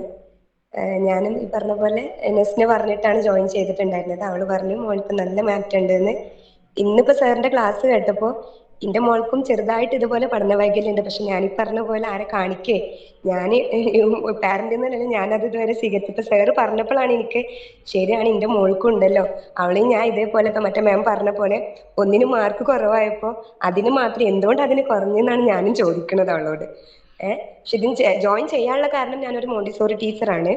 ഞാൻ പഠിപ്പിക്കും. എനിക്കൊരു കേസ് വന്നിട്ടുണ്ട്. എന്റെ ക്ലാസ്സിലൊരു കുട്ടി ഇതുപോലെ ഭയങ്കര ഹൈപ്പറായിട്ട് പെരുമാറപ്പോ എനിക്കൊന്നും ചെയ്യാൻ പറ്റിയിട്ടില്ല. അവരുടെ പാരന്റിനോട് ഞാൻ പറഞ്ഞു കുട്ടിക്ക് ഭയങ്കര ഹൈപ്പറാണ്, എന്തുകൊണ്ടാണ് എങ്ങനെയാന്നൊന്നും എനിക്കത് അവരോട് പറഞ്ഞു കൊടുക്കാൻ പറ്റിയിട്ടില്ല. ഇങ്ങനെ ഒരു കോഴ്സും കൂടി എടുത്താല് നമുക്ക് കൂടുതൽ മനസ്സിലാക്കാനും പറ്റും. എനിക്ക് ആ കുട്ടീനെ കൂടുതൽ പഠിപ്പിക്കും. എന്റെ മോളെ, പ്രത്യേകിച്ച് എന്റെ മോളെ എനിക്ക് ഒന്നും കൂടി കെയർ ചെയ്യാൻ പറ്റുന്നും കൂടി എനിക്കിപ്പോ സാറിന്റെ ക്ലാസ്സോട് കൂടി എനിക്കെന്തത് മനസ്സിലായി. മക്കളതിൽ എനിക്ക് നന്നായിട്ട് മാറ്റം വരുത്താൻ പറ്റും എന്നുള്ളത്. ഞാൻ എൻ്റെ പേഴ്സണൽ എക്സ്പീരിയൻസ് ഞാൻ പറഞ്ഞുതരാം. എനിക്ക് 4 കുട്ടികളാണ്. ഓക്കെ, 4ാമത്തെ മോനെ സ്കൂളിൽ പ്രീ ഇസ്ലാമിക് സ്കൂളിൽ ചേർത്തിയിട്ട് കുറച്ചങ്ങ് കഴിഞ്ഞപ്പോഴാണ് കൊറോണ വരുന്നത്. കൊറോണ വന്നപ്പോൾ അവൻ ഇങ്ങനെ ഓൺലൈൻ്റെ മുന്നിലിരിക്കും, എന്നിട്ട് ഇങ്ങനെ ഉറങ്ങും. അപ്പോൾ ഫാത്തിഹ എത്ര പറഞ്ഞിട്ട് മനസ്സിലാവുന്നില്ല. അപ്പോൾ അവസാനം എൻ്റെ അടുത്ത് അവൻ പറഞ്ഞ് നമുക്ക് സ്കൂൾ മാറ്റാം. അവന് കരച്ചിലായി, അങ്ങനെ സങ്കടമായി. അപ്പോൾ എന്നോട് ഒരു ഫാത്തിഹ ഇല്ലാത്ത സ്കൂളിൽ ചേർത്തിയാൽ മതി. അപ്പോൾ അപ്പോഴാണ് എനിക്കതിൻ്റെ ഭീകരാവസ്ഥ മനസ്സിലായത്. ഞാൻ പഠനം അവിടെ നിർത്തി. അങ്ങനെ അത് കഴിഞ്ഞ് കൊറോണ കഴിഞ്ഞപ്പോൾ ഞാൻ ഇവനെ ഇപ്പോൾ LKG UKG ഇല്ലാണ്ട് 1ാം ക്ലാസ്സിൽ കൊണ്ടുപോയിട്ടിരുത്തി. അപ്പോൾ 1ാം ക്ലാസ്സിൽ ബുദ്ധിമുട്ടുണ്ട്. അപ്പോൾ ഞാൻ മനസ്സിലാക്കി ഓക്കെ, LKG UKG ഇല്ലാത്തതല്ലേ, വീട്ടിൽ നിന്ന് സപ്പോർട്ട് കൊടുത്തു, നന്നായി സപ്പോർട്ട് കൊടുത്തു. 2ാം ക്ലാസ്സിലിരുത്തി. 2ാം ക്ലാസ്സിലിരുത്തിയിട്ട് ഒരു മാസം പോയപ്പോൾ തന്നെ എനിക്ക് മനസ്സിലായി വേറെന്തോ ഒരു പ്രശ്നമുണ്ട്. അപ്പോൾ ഞാൻ അസസ്മെൻറ്റ് നടത്തി, പ്രശ്നമുണ്ടെന്ന് മനസ്സിലാക്കി. 2ാം ക്ലാസ്സിൽ ഞാൻ അവന് സ്കൂളിൽ വിട്ടില്ല, സ്കൂൾ സ്റ്റോപ്പ് ചെയ്തു. റെമഡിയൽ ട്രെയിനിങ് മാത്രം കൊടുത്തു. മോണ്ടിസോറിയിൽ നമ്മൾ വീട്ടിൻ്റെ അടുത്തൊരു ചെറിയ സ്കൂൾ തുടങ്ങിയിട്ടുണ്ടായിരുന്നു. അന്ന് 7 കുട്ടികൾ 8 കുട്ടികളേ ഉള്ളൂ. അവർ ഈ കിൻഡർ ഗാർട്ടനും എല്ലാം കൂടിയിട്ടുള്ളൊരു സംഭവമാണ്. അപ്പോൾ അവിടെ എത്തി. ആരാണെന്ന് നിർത്തുക, സ്കൂൾ നിർത്തണം എന്നൊരു കുട്ടീൻ്റെ രക്ഷിതാവിൻ്റെ അടുത്ത് പറഞ്ഞു കഴിഞ്ഞാൽ അവരതിനെ സീരിയസ് ആയിട്ട് എടുക്കും. നമ്മളെ സ്ഥാപനത്തിൽ ഇപ്പോൾ 1 2 ഒരു കുട്ടി ഫുള്ളായിട്ടുണ്ട്, ഒരു കുട്ടി ഭാഗികമായിട്ടുമുണ്ട്. സ്കൂളിൽ നിന്ന് കംപ്ലീറ്റ് സ്കൂളിങ് നിർത്തിയ കുട്ടി. കാരണം അവർ സ്കൂളിൽ പോയിട്ടിരുന്നിട്ട് കാര്യമില്ല. അപ്പോൾ ഇതാണ് ഇതിൻ്റെ അവസ്ഥ. ഇതിൻ്റെ ഭീകരാവസ്ഥ മനസ്സിലായി കഴിഞ്ഞാൽ ഇപ്പം ഞാൻ അവനെ 3ൽ തിരിച്ച് സ്കൂളിൽ തന്നെ കൊണ്ടുപോയി ചേർത്തി. 2ാം ക്ലാസ് കംപ്ലീറ്റ് ചെയ്ത് 3ാം ക്ലാസ്സിൽ ചേർത്തി. പക്ഷെ അവൻ എത്രയോ ഇമ്പ്രൂവ് ആയിട്ടുണ്ടെന്ന് എനിക്കറിയാം. അവനിപ്പോഴും 3ാം ക്ലാസ്സുകാരൻ്റെ ഒരു ഫുൾ പ്ലഡ്ജ് അവസ്ഥയിലേക്ക് എത്തിയിട്ടില്ല. പക്ഷെ അവൻ എത്ര ഇമ്പ്രൂവ് ആയെന്ന് എനിക്ക് പാരൻ്റ് എന്നുള്ള നിലയ്ക്ക് എനിക്കറിയാലോ. ഇപ്പോൾ ഇവിടെ എൻ്റെ സെൻറ്ററിൽ ഇപ്പോഴും അവൻ ഇവിടെ വരുന്നുണ്ട്, അവൻ പഠിച്ചുകൊണ്ടിരിക്കുന്നുണ്ട്. അപ്പോൾ നിങ്ങൾ 1 കൊല്ലം നിർത്തിയിട്ടും ഈ കുട്ടി ആയില്ലല്ലോ എന്ന് ചോദിച്ചു കഴിഞ്ഞാൽ എനിക്കതിന് ആൻസർ ഉണ്ട്, ബാക്കിയുള്ളവർക്ക് ആൻസർ ഉണ്ടാവില്ലായിരിക്കട്ടെ. സ്കൂളിലെ ടീച്ചേഴ്സ് തന്നെ ചോദിക്കും, 1 കൊല്ലം നിർത്തിയിട്ട് നിങ്ങൾ എന്താ മാഷേ പഠിപ്പിച്ചത്? ഇപ്പോഴും നിങ്ങൾ മോന്, ഞാൻ പറഞ്ഞ് 2ാം ക്ലാസ്സിലെ ടീച്ചറിൻ്റെ അടുത്ത് കൊണ്ടുപോയിട്ട് ഇവനൊന്ന് ഇരുത്തി നോക്ക്, അപ്പോൾ ടീച്ചർക്ക് മനസ്സിലാകും അവൻ്റെ വ്യത്യാസം എന്താണെന്നുള്ളത്. ഇതാണ് നമ്മൾ രക്ഷിതാക്കളുടെ അടുത്ത് കമ്മ്യൂണിക്കേറ്റ് ചെയ്യേണ്ടത് ഈ കാര്യമാണ്. അവരുടെ അടുത്ത് പറയണം, നിങ്ങൾ കുട്ടീനെ ഇതിൽ നിന്ന് ഓവർകം ചെയ്യിക്കാൻ വേണ്ടിയിട്ടാണല്ലോ. അപ്പോൾ അതിന് നമ്മൾ കുറച്ച് സ്ട്രഗിൾ ചെയ്യണം. നമ്മുടെ കുട്ടി ഇങ്ങനെയാണെന്ന് അവർ മനസ്സിലാക്കണം. ഞാനൊരു ചെറിയൊരു എക്സാമ്പിൾ പറയാം. നമ്മുടെ കൈയിൻ്റെ എല്ല് പൊട്ടി അല്ലേ, പ്ലാസ്റ്റർ ഇട്ടു. നമ്മൾ കുളിക്കും, ഭക്ഷണം കഴിക്കും, കല്യാണത്തിന് പോകും. ഓക്കെ, നമ്മൾ എല്ലാം ചെയ്യും നമ്മൾ, പക്ഷേ ഒരു നോർമലായിരിക്കില്ല. സാധാരണ ചെയ്യുന്ന പോലെയല്ല. കുളിക്കാൻ കുറച്ച് സമയമെടുക്കും, ഭക്ഷണം കഴിക്കുക, വലത്തേ കൈൻ്റെ എല്ലാം പൊട്ടിയതിന് പിന്നെ പറയേണ്ട, ഭക്ഷണം കഴിക്കാൻ കുറച്ച് കൂടുതൽ സമയമെടുക്കും, വാഷ്റൂമിൽ പോകുന്നതിന് സമയമെടുക്കും, ബെഡിൽ നിന്ന് എഴുന്നേൽക്കുന്നതിന് സമയം, പക്ഷെ നമ്മളെല്ലാം ചെയ്യും. ഇത് കുറച്ച് കഴിഞ്ഞാൽ ഇത് മാറുമെന്നുള്ള ഉറപ്പ് നമുക്കുണ്ട്. ഇപ്പം രണ്ടും ഇതിൽ ഡിസബിലിറ്റിയും ഡിഫിക്കൽട്ടി അതിൻ്റെ വ്യത്യാസം നമ്മൾ പഠിക്കും. ഓക്കെ, ശരി.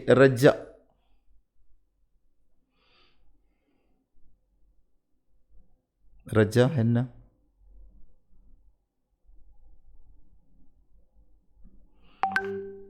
ഓക്കെ, മുഹസിന. യെസ്, റജ.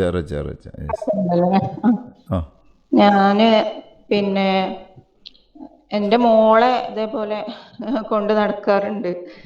അവള് UKG എത്തിയിട്ടുള്ളൂ. പക്ഷെ LKG കിട്ടേണ്ട കാര്യങ്ങളൊന്നും ക്യാച്ച് ചെയ്യാൻ പറ്റണില്ല. അപ്പോൾ UKG വെച്ചിട്ട് ഞാനങ്ങനെ ഇപ്പോൾ ലാസ്റ്റ് ഒരു 3 months ആയിട്ട് മോളെ റെമഡിയൽ എഡ്യൂക്കേഷൻ കൊടുക്കുന്നുണ്ട്. Okay, good. അപ്പോൾ എനിക്ക് കൂടുതൽ അതിൽ അറിയണം എന്നുള്ള താല്പര്യമുണ്ട്. പിന്നെ ഒരു സ്കൂളിൽ വർക്ക് ചെയ്യുന്നുണ്ട്. അപ്പോൾ അവിടെ ഇതേപോലെ കുട്ടികളെ പല കാറ്റഗറി ആയിട്ട് കാണുന്നുണ്ടല്ലോ. അപ്പോൾ അതിനെന്തെങ്കിലും ഒരു ഹെൽപ്പ് ചെയ്യാനും പറ്റും എന്നുള്ളൊരു കോൺഫിഡൻസ്. തീർച്ചയായിട്ടും. Okay, of course. Okay, Muhasina.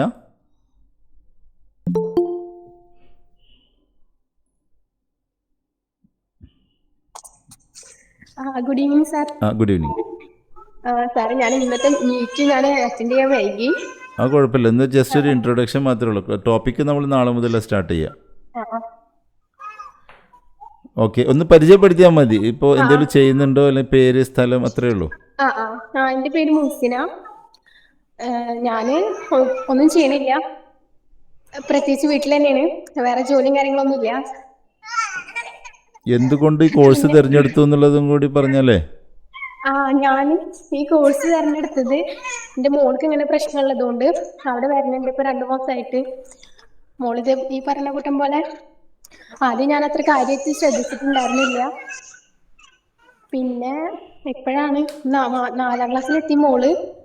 ഇപ്പോഴും ബേസിക്കും കാര്യങ്ങളൊന്നും അറിയണില്ല. ഇവിടെ വന്നതിന് ശേഷമാണ് കുറച്ചെങ്കിലും മോൾക്ക് മാറ്റം വന്നത്.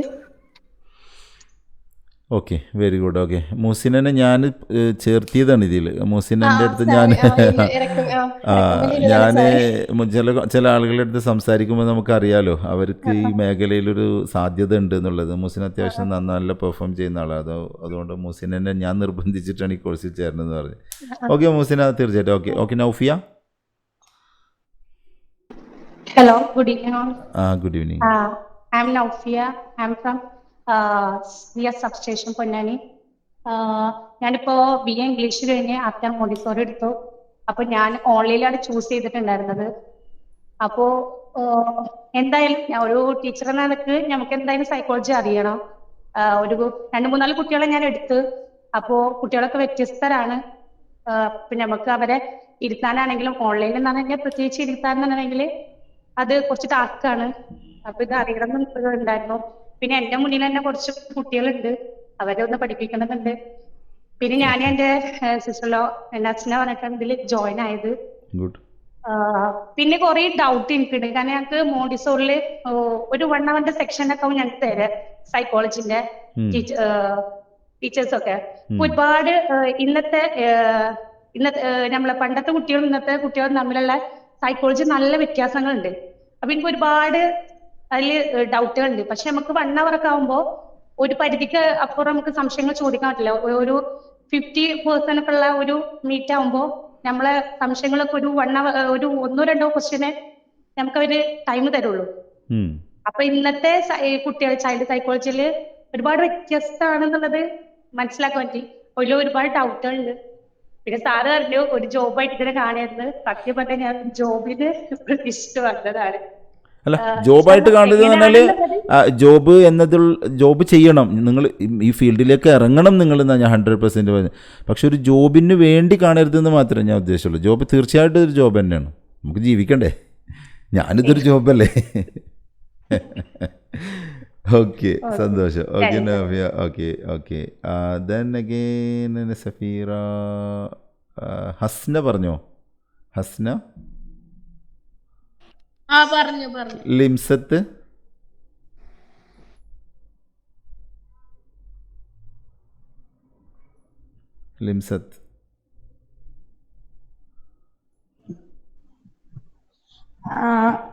ഹലോ, പറയൂ. എന്റെ പേര് ലിംസത്ത്. എന്റെ നാട് എറണാകുളം ജില്ലയിലാണ്. ഞങ്ങൾ സെറ്റിൽ ആയിരിക്കുന്നത് കോട്ടക്കലാണ്. ഹസ്ബൻഡിന് ഇവിടെ കോട്ടക്കലാണ് ജോലി. ഞാനിവിടെ സ്കൂളിൽ വർക്ക് ചെയ്യുന്നുണ്ട്.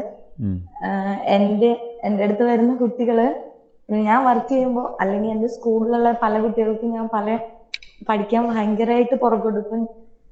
ഞാൻ എടുക്കുന്ന സബ്ജക്റ്റ് അവർക്കിപ്പോ എത്രയേ 1, 2, 3 ക്ലാസ് ഒക്കെ ചിലപ്പോൾ ഞാൻ വീണ്ടും പറഞ്ഞു കൊടുക്കാറുണ്ടാവും. പക്ഷെ എന്നാലും അവർക്ക് പല കുട്ടികൾക്കും മനസ്സിലാകാത്ത കുട്ടികളുണ്ടാകും. എങ്ങനെയാ അത് ചെയ്യണേ? ചിലപ്പോൾ ഞാൻ മാത്സ് ആണ് എടുക്കുന്നത്. അപ്പൊ എങ്ങനെയാ അത് കുട്ടികൾക്ക് തീരെ ചെയ്യാൻ പറ്റാത്തൊരു അവസ്ഥയൊക്കെ ഉണ്ടാകും. എത്ര വൃത്തിയായിട്ട് പറഞ്ഞു കൊടുത്താലും ഇനി അറിയില്ല. നമ്മളിപ്പോ പലർക്കും കൂട്ടാനും ചെറിയ ക്ലാസ്സിലല്ല, ഒരു 7th സ്റ്റാൻഡേർഡിലൊക്കെ ആണെങ്കിലും പലർക്കും മൾട്ടിപ്ലിക്കേഷനും സബ്ട്രാക്ഷനും ഒക്കെ ഭയങ്കര പ്രോബ്ലം ആയിട്ട് എനിക്ക് തോന്നിയിട്ടുണ്ട് എൻ്റെ അടുത്തുള്ള കുട്ടികളില്. എല്ലാവർക്കും അല്ല, കുറച്ചു പേർക്കൊക്കെ. അപ്പൊ അതൊക്കെ എങ്ങനെയാണ്, അതൊക്കെ എന്താണെന്ന് മനസ്സിലാക്കി പഠിപ്പിക്കാൻ ആഗ്രഹമുണ്ട്. തീർച്ചയായിട്ടും, അതുകൊണ്ടാണ്. Of course. ഓക്കെ സന്തോഷം. നസ്ന.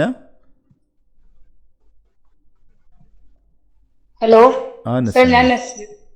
എന്റെ വീട് പൊന്നാനി. ഞാന് ടീച്ചിങ് ഫീൽഡിലല്ല, വേറെ പ്രൊഫഷനാണ്. ഞാൻ മെയിനായിട്ട് ഇത് വരാൻ വന്നപ്പോ എന്നെ കുറിച്ച് കൂടെ 3 ആൾ പറഞ്ഞു. എന്റെ മോൻ അവിടെ ഉണ്ട്, അവനക്ക് നല്ല ഇമ്പ്രൂവ്മെന്റ് ഉണ്ട്. അപ്പൊ ഞാൻ മെയിനായിട്ട് അവനെ ഉദ്ദേശിച്ചാണ് ഞാൻ ഈ കോഴ്സ് ചെയ്തിട്ടുള്ളത്, ചെയ്യാൻ ഉദ്ദേശിക്കുന്നത്. പിന്നെ എന്താ വെച്ചാൽ ഇവന്റെ കേസിലും ഇപ്പൊ ഞാനിപ്പോ റെക്കമെൻഡ് ചെയ്തതും 2 ടീച്ചേഴ്സാണ്. ഒരാള് ടീച്ചർ ആവാൻ ആഗ്രഹിക്കുന്ന ആളാണ്. അവരെ 3 പേര് ഞാൻ ഇതിന് റെക്കമെൻഡ് ചെയ്യാനുള്ള മെയിൻ കാരണം വെച്ചാൽ ഇപ്പൊ എന്റെ മോന്റെ കാര്യം തന്നെ കണ്ടെത്താൻ കുറച്ച് സമയം എടുത്തിട്ടുണ്ട്. ഒന്നാമത് മോണ്ടിസോറി ആയിരുന്നു 3rd സ്റ്റാൻഡേർഡ് വരെ. അപ്പൊ അതിൽ കണ്ടെത്താനുള്ള ബുദ്ധിമുട്ട്, പിന്നെ സ്റ്റേറ്റിലേക്ക് മാറി, അങ്ങനെ കുറച്ച് ഇഷ്യൂസ് ഒക്കെ ആയിട്ട് കുറച്ച് ലേറ്റ് ആയിട്ടാണ് ഇപ്പൊ അവന്റെ ബുദ്ധിമുട്ടുണ്ടെന്ന് മനസ്സിലായത്.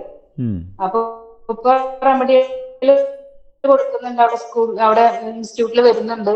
അത്യാവശ്യം 2 മാസമായി കുഴപ്പമില്ലാത്ത ഇമ്പ്രൂവ്മെന്റ് കാര്യങ്ങളൊക്കെ കാണുന്നുണ്ട്.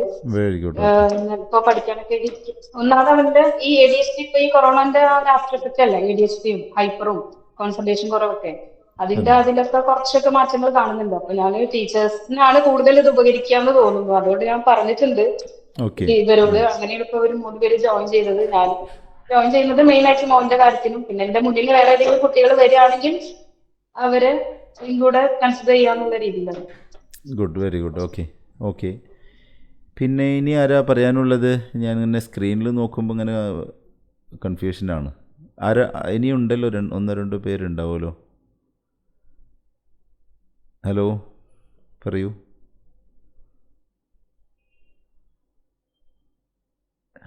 മടിയുള്ളവരാരും ഇല്ലല്ലോ അല്ലേ മൈക്ക് ഓൺ ചെയ്യാൻ? ഹസ്ന, ലിംസത്ത്, മുഫ്ലിയ, മുഹ്സിന, നസ്ന, നൗഫിയ, നുസൈബ. പറഞ്ഞോ നുസൈബ.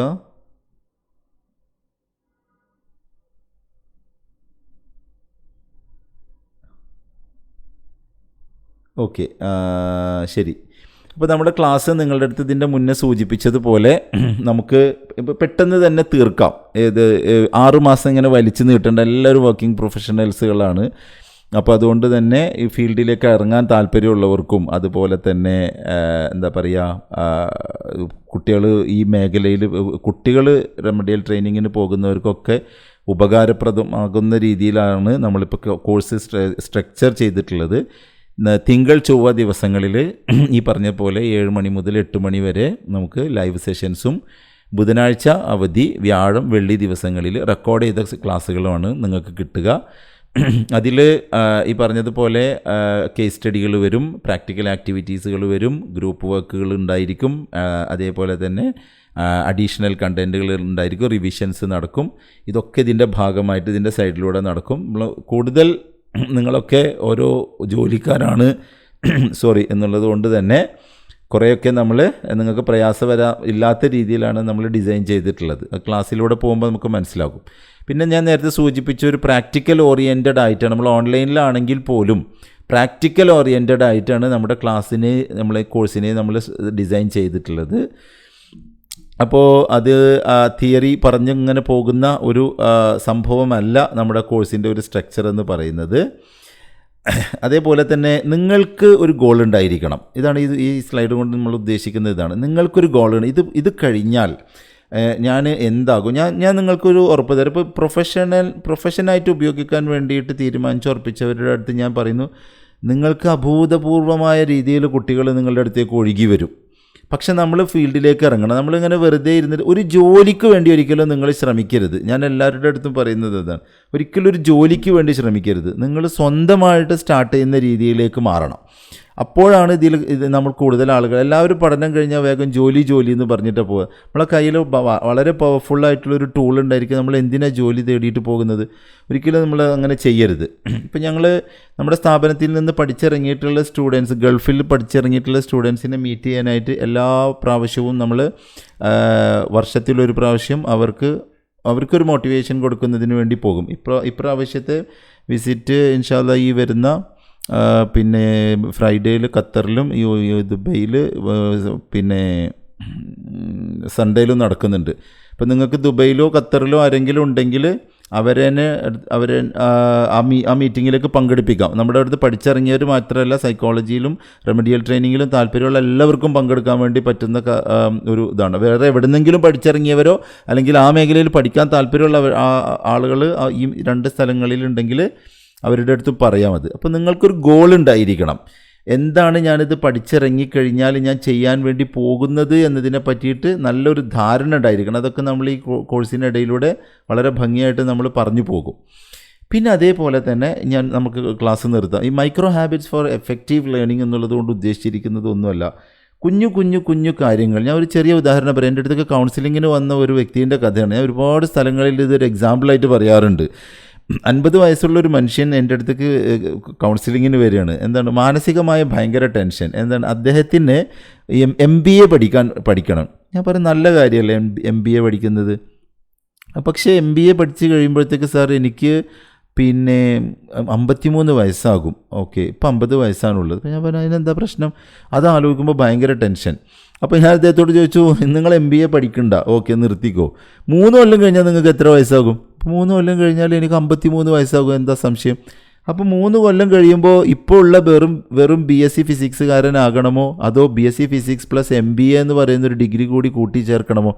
അപ്പോൾ അദ്ദേഹം എൻ്റെ അടുത്ത് ഇങ്ങനെ നോക്കുക. 5-10 മിനിറ്റ്സ് കൊണ്ട് ഞങ്ങളുടെ സിറ്റിംഗ് കഴിഞ്ഞു. അപ്പോൾ അദ്ദേഹത്തിൻ്റെ തലയിലൊരു സ്പാർക്ക് വരികയാണ്. ഓക്കെ, 3 കൊല്ലം എന്തായാലും കഴിയുമല്ലോ. അത് കഴിയുമ്പോൾ നമ്മുടെ കയ്യിലുള്ള നോളേജ് അങ്ങനെ തന്നെ നിൽക്കണോ, നമ്മുടെ കയ്യിലുള്ള നോളേജ് കൂടുകയാണോ? അതാണ് മൈക്രോ ഹാബിറ്റ്സ് എന്നുള്ളത് കൊണ്ട് ഒരുപാട് എക്സ്പ്ലെയിൻ ചെയ്യേണ്ടതാണ്. പിന്നെ ചെറിയ കുഞ്ഞു ഹാബിറ്റുകളിലൂടെ നമ്മൾ വലുതാക്കുക. അപ്പോൾ നിങ്ങൾ ഒരു കുഞ്ഞു സാധനമല്ല, നിങ്ങളൊരു വലിയ സംഭവത്തിലേക്ക് എത്താൻ വേണ്ടി പോവുകയാണ്. പക്ഷേ കുഞ്ഞു സ്റ്റെപ്പുകൾ, അതായത് നമ്മൾ 3 മാസമല്ല നമ്മൾ പഠിക്കുന്നത്, നമ്മൾ ഒരു ദിവസമേ പഠിക്കുന്നുള്ളൂ, അല്ലെങ്കിൽ ആഴ്ചയിൽ 4 ദിവസമേ പഠിക്കുന്നുള്ളൂ. ആ 4 ദിവസങ്ങൾ അങ്ങനെ അങ്ങ് പോയിട്ട് 42 ക്ലാസ്സുകളായിട്ട് നിങ്ങളൊരു വലിയ ഒരു കോഴ്സ് പഠിച്ചിറങ്ങി സമൂഹത്തിന് ആവശ്യമുള്ള നിങ്ങൾക്കൊരു വരുമാന മാർഗം ഉണ്ടാക്കാൻ വേണ്ടി പറ്റുന്ന തരത്തിലേക്ക് നിങ്ങൾ എത്തും. അപ്പോൾ അതിന് വേണ്ട സംഭവങ്ങൾ ഡെയിലി നോട്ട് എടുക്കണം, അതേപോലെ റിഫ്ലക്ഷൻ പ്രാക്ടീസ് ഉണ്ടായിരിക്കണം, ആക്റ്റീവ് പാർട്ടിസിപ്പേഷൻ ഉണ്ടായിരിക്കണം, കൺസിസ്റ്റൻ്റ് റിവ്യൂ ഉണ്ടായിരിക്കണം എന്നുള്ളതാണ് ഞാനിതുകൊണ്ട് ഉദ്ദേശിച്ചിട്ടുള്ളത്. ഞാനിങ്ങനെ വെറുതെ അതിങ്ങനെ നീട്ടിപ്പരത്തിയിട്ട് പറഞ്ഞതുകൊണ്ട് കാര്യമില്ല. പിന്നെ റമദാൻ ഷെഡ്യൂളിൽ നിങ്ങൾക്കറിയാം, നമ്മൾ ഇപ്പോൾ ജോയിൻ ചെയ്തവർ എല്ലാവരും മുസ്ലിംസാണ്. അതുകൊണ്ട് റമദാൻ ഷെഡ്യൂൾ എന്ന് നമുക്ക് എങ്ങനെ സമയം വെച്ചാലും ലൈവ് ക്ലാസ് അവിടെ കാണാൻ വേണ്ടി പറ്റില്ല. അപ്പോൾ റമദാനിൽ നമുക്ക് 2 ക്ലാസ്സസ് മാത്രമേ ഉണ്ടായിരിക്കുള്ളൂ, 2 റെക്കോർഡഡ് ക്ലാസ്സസ്. നമ്മൾ ഗ്രൂപ്പിൽ എത്ര വേണമെങ്കിലും നമുക്ക് ലൈവായിട്ട് ഡിസ്കഷനുകൾ നമുക്ക് മുന്നോട്ട് കൊണ്ടുപോകുവാൻ വേണ്ടിയിട്ട് പറ്റുകയും ചെയ്യും. ഇപ്പോൾ റമദാനിൽ പ്രയാസമില്ലാത്ത രീതിയിൽ നമ്മൾ അതിനെ ഡിസൈൻ ചെയ്തിട്ടുണ്ട്. വ്യത്യസ്തമായ എന്തെങ്കിലും അഭിപ്രായം ഉണ്ടെന്നുണ്ടെങ്കിൽ നിങ്ങൾക്ക് അവിടെ പറയാം. പിന്നെ ഇത് നിങ്ങളോട് ജസ്റ്റ് ഒന്ന് ചോദിക്കാൻ വേണ്ടിയിട്ടാണ്. എക്സ്പെക്റ്റേഷൻസ് ഉണ്ടായിരിക്കണം നമുക്ക്. നേരത്തെ ഞാൻ സൂചിപ്പിച്ച കാര്യം തന്നെ, expectations. What we expect from you and what you can expect from us. ഇത് രണ്ടുമുണ്ട് അല്ലേ? അത് രണ്ടും ഞാൻ ജസ്റ്റ് നിങ്ങൾക്ക് ഈ ഒരു പവർ പോയിൻറ്റ് പ്രസൻറ്റേഷൻ ഞാൻ നിങ്ങൾക്ക് അയച്ചു തരാം. നിങ്ങൾ ജസ്റ്റ് വായിച്ച് പോയാൽ മതി. ഓക്കെ, നിങ്ങൾ എഴുതി വെക്കേണ്ടതുണ്ടെന്നുണ്ടെങ്കിൽ നിങ്ങൾ ജസ്റ്റ് എഴുതി വെക്കുക കൂടി ചെയ്യുക. ഓക്കെ, ദെൻ നമ്മുടെ ഒരു ജേണി ഇവിടെ സ്റ്റാർട്ട് ചെയ്യാണ്. ഓക്കെ, അപ്പോൾ അതിൽ അവയർനെസ്സും നോളേജും ആപ്ലിക്കേഷനും ട്രാൻസ്ഫോർമേഷൻസും ഒക്കെ ആവശ്യമായിട്ടുള്ള ഒരു മേഖലയിലേക്കാണ് നമ്മൾ കടക്കുന്നത്. ഒരിക്കലും കുറച്ചങ്ങോട്ട് മുന്നോട്ട് പോകുമ്പോൾ ബാക്കിലോട്ട് പോകുന്ന ആളുകളുണ്ട്. സാർ, എനിക്ക് 3-4 ക്ലാസ് കാണാൻ വേണ്ടി പറ്റിയില്ല, അതുകൊണ്ട് ഞാൻ എന്ത് ചെയ്യാണ്, പിന്നെ ഈ അടുത്ത ബാച്ചിലേക്ക് ജോയിൻ ചെയ്യുക. എല്ലാത്തിലും അങ്ങനെ 1-2 ആളുകൾ ഉണ്ടായിരിക്കും. അങ്ങനെയൊന്നും വേണ്ട. നിങ്ങളുടെ അടുത്ത് ഒരു ടൈം ടേബിൾ ഉണ്ടായിരിക്കും. റെക്കോർഡിംഗ് ക്ലാസ് കാണുന്ന സമയം എന്നെ അറിയിക്കണം, ഗ്രൂപ്പിൽ അറിയിക്കണം. കാരണം റെക്കോർഡിംഗ് ക്ലാസ് എന്ന് പറയുന്നത് നിങ്ങൾക്ക് വ്യാഴം വെള്ളി ദിവസങ്ങളിൽ ഏതെങ്കിലും ഒരു സമയത്ത് പോസ്റ്റ് ചെയ്യും. അപ്പോൾ വ്യാഴാഴ്ച റെക്കോർഡിംഗ് ക്ലാസ് നിങ്ങൾക്ക് കാണാൻ സമയമുണ്ട്, വെള്ളിയാഴ്ച സമയമുണ്ട്. അത് ഏതുവരെ സമയമുണ്ട്? ഞായറാഴ്ച നമുക്ക് ക്ലാസ് ഇല്ല, ശനിയാഴ്ച ക്ലാസ് ഇല്ല, ഞായറാഴ്ച ക്ലാസ് ഇല്ല. അപ്പോൾ നിങ്ങൾ ഏത് സമയമാണ് നിങ്ങൾ ആ റെക്കോർഡിംഗ് ക്ലാസ് കാണുക? അപ്പോൾ ചിലർ എഴുതിയിട്ട് അതിപ്പോൾ നമ്മുടെ ഒരു DCPൻ്റെ സ്ട്രക്ചറും ഡിപ്ലോമ ഇൻ കൗൺസിലിംഗ് സൈക്കോളജിൻ്റെ സ്ട്രക്ചറും ഇങ്ങനെ തന്നെയാണ്. അപ്പോൾ അവർ ചിലപ്പോൾ പറയാറുണ്ട്, ഞങ്ങൾ ഞായറാഴ്ച 2 ക്ലാസ്സും കൂടി ഒരുമിച്ച് കാണും. അപ്പോൾ നിങ്ങൾ അതിനെ അറിയിക്കണം. ഓക്കെ, അത് അറിയിച്ചു കഴിഞ്ഞാൽ ഓഫീസിൽ നിന്ന് നിങ്ങൾ ഫോളോ അപ്പ് ചെയ്യും. നിങ്ങൾ ആ ദിവസം ആയിക്കഴിഞ്ഞാൽ ക്ലാസ് കണ്ടുവോ ഇല്ലയോ എന്ന് നിങ്ങൾ ഫോളോ അപ്പ് ചെയ്യും. അപ്പോൾ ഇത്രയാണ് പറയാനുള്ളത്. നിങ്ങൾക്കിനി സ്ഥാപനത്തെക്കുറിച്ചോ എന്നെക്കുറിച്ചോ ട്രെയിനേഴ്സിനെക്കുറിച്ചോ സിലബസിനെക്കുറിച്ചോ സർട്ടിഫിക്കറ്റ് കൂടി പറയാം. സെൻട്രൽ ഗവൺമെൻറ്റിൻ്റെ ഇഗ്നെറ്റ്, ഇന്ദിരാഗാന്ധി നാഷണൽ എഡ്യൂക്കേഷൻ ട്രസ്റ്റിൻ്റെ സർട്ടിഫിക്കറ്റാണ് നിങ്ങൾക്ക് കിട്ടുക. വാല്യൂ ആയിട്ടുള്ള സർട്ടിഫിക്കറ്റാണ്. ഇപ്പോൾ ഗൾഫിലേക്കൊക്കെ പോകുന്നവരുണ്ടെന്നുണ്ടെങ്കിൽ, അല്ലെങ്കിൽ ഗൾഫിലുള്ളവരാരെങ്കിലും ഒക്കെ ഉണ്ടെങ്കിൽ എംബസിയിലും നോർക്കയിലും ഒക്കെ അറ്റസ്റ്റ് ചെയ്യാൻ പറ്റും. എംബസിയിലും നോർക്കയിലൊന്നും ഗവൺമെൻറ്റിൻ്റേതല്ലാത്ത സർട്ടിഫിക്കറ്റ് അറ്റസ്റ്റ് ചെയ്യാൻ വേണ്ടി കഴിയില്ല. അപ്പോൾ നിങ്ങൾക്ക് വളരെ വാല്യൂ ഉള്ളൊരു സർട്ടിഫിക്കറ്റാണ് നിങ്ങൾക്ക് ഈ കോഴ്സ് കഴിഞ്ഞാൽ കിട്ടുന്നത്. പിന്നെ നിങ്ങൾക്ക് ക്ലാസ് എടുക്കുന്നത്, പ്രധാനമായും ക്ലാസ് എടുക്കുന്നത് ഇവിടുത്തെ റെമഡിയൽ ട്രെയിനിങ്ങിൻ്റെ ഹെഡ് അറഫയാണ്. വളരെ സ്മൂത്തായിട്ട് വളരെ ഭംഗിയായിട്ട് ക്ലാസ് എടുക്കുന്ന ആളാണ്. ഇപ്പോൾ ഞാൻ പറയുമ്പോൾ ചിലപ്പോൾ ഒരുപക്ഷെ നല്ല ഫ്ലോയിൽ ഇങ്ങനെ പറഞ്ഞു പോകുന്നുണ്ടായിരിക്കും. ക്ലാസ് എടുക്കുമ്പോൾ ഈ ഫ്ലോ പ്രതീക്ഷിക്കരുത്. സിലബസ് എടുക്കുമ്പോൾ പോയിൻ്റ് വൈസ് പോയിൻ്റായിട്ട് ഇങ്ങനെ പോകുമ്പോൾ അതിലേക്ക് നിങ്ങൾ കോൺസെൻട്രേറ്റ് ചെയ്യണം. അപ്പോൾ അതിലെ എക്സാമ്പിൾസ് പറയും, കേസ് സ്റ്റഡീസ് പറയും, പിന്നെ ഡിസ്കഷനുകൾ. ഈ 3 രീതിയിലാണ് ക്ലാസ്സുകൾ ഇങ്ങനെ മുന്നോട്ട് പോവുക. ഇന്നിപ്പോൾ ഏകദേശം നിങ്ങളുടെ ഒരു എന്താ പറയുക, നിങ്ങളുടെ പേഴ്സണൽ തിങ്സ് പറയുന്നത് മാത്രമേ നമ്മൾ ഇൻട്രാക്ഷനിലേക്ക് വന്നിട്ടുള്ളൂ. ക്ലാസ് എടുക്കുമ്പോൾ നമുക്ക് ഡിസ്കസ് ചെയ്തിട്ടും എക്സാമ്പിൾസ് പറഞ്ഞിട്ടൊക്കെയാണ് പോകുക. ചിലപ്പോൾ 8 മണി എന്നുള്ളതൊക്കെ കുറച്ച് നീണ്ടു പോയേക്കാം. എന്തായിരുന്നാലും എല്ലാ ക്ലാസ്സുകൾക്കും റെക്കോർഡിംഗ് കിട്ടും. ഇപ്പോൾ ഈ റെക്കോർഡിംഗ് നിങ്ങൾക്ക് ഒരു 10 മിനിറ്റ്സ് ആകുമ്പോഴത്തേക്ക് നമ്മുടെ ഗ്രൂപ്പിൽ പോസ്റ്റ് ചെയ്യും. ഇനി എന്തെങ്കിലും നിങ്ങൾക്ക് ചോദിക്കാനുണ്ടെങ്കിൽ ചോദിക്കാം. ഹലോ. പറഞ്ഞോളൂ. ഹലോ. പറയൂ. നമ്മൾ ഈ ഫീൽഡിലേക്ക് ഇറങ്ങുമ്പോൾ പിന്നെ ഇതിന് രജിസ്ട്രേഷൻ ആവശ്യമുണ്ടോ എന്തെങ്കിലും തരത്തിലുള്ള? കാരണം സ്പെഷ്യൽ BEd ഉള്ളവർക്കാണല്ലോ ആക്ച്വലി പിന്നെ ഇത് ചെയ്യാൻ ഗവൺമെന്റ് പെർമിഷൻ ഉണ്ടായിരിക്കുക. അങ്ങനെ എന്തെങ്കിലും കോംപ്ലിക്കേഷൻസ് ഉണ്ടാവോ? സ്പെഷ്യൽ BEd ഉള്ളവർ നോക്കുന്ന കുട്ടികളെ തന്നെ നമ്മൾ ഒരിക്കലും നോക്കൂല. അതല്ല നമ്മുടെ മേഖല എന്ന് പറയുന്നത്, ഈ പ്രധാനപ്പെട്ട മേഖല എന്ന് പറയുന്നത് 4ആണ്: ഡിസ്ലെക്സിയ, ഡിസ്ഗ്രാഫിയ, ഡിസ്കാൽക്കുലിയ, ഡിസ്പ്രാക്സിയ.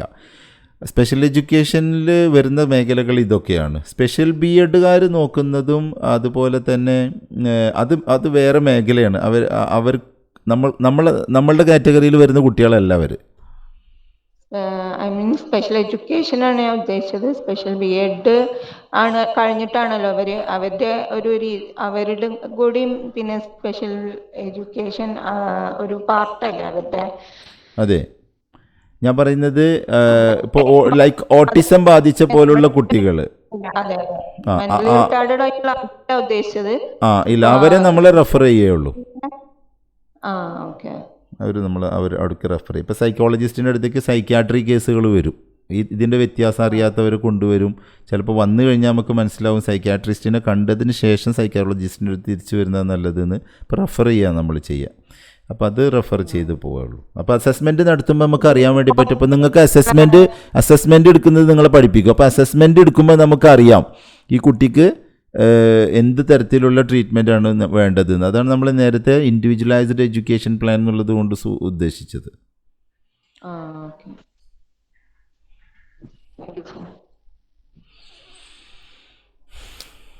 ആയിക്കോട്ടെ. അപ്പോൾ നമുക്ക് ഇനി എന്തെങ്കിലും ഉണ്ടെങ്കിൽ നമുക്ക് ഗ്രൂപ്പിൽ ഡിസ്കസ് ചെയ്യാവുന്നതാണ്. എന്തെങ്കിലും ഇവിടെ സംസാരിക്കാൻ നിങ്ങൾ സെഷൻ അവസാനിച്ചതിന് ശേഷം എന്തെങ്കിലുമൊക്കെ ഓർമ്മ വരികയാണെങ്കിൽ ഗ്രൂപ്പിൽ നമുക്ക് പറയാം.